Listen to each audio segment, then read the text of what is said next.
guys, another day, another trouble, another problem on the road. What you can do without that?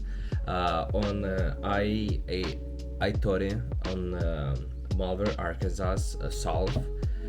It's a big accident. We're waiting for more information, but the information which we have right now, it's 8 trucks involved. It's looking really bad on the pictures. The fires, the front cabs are smashed, all that, and 3-4 cars. Still we're waiting for more details about that accident, but hopefully everybody's good. Guys, again, take care and see you next time. But take care on the road. Subscribe. Bye.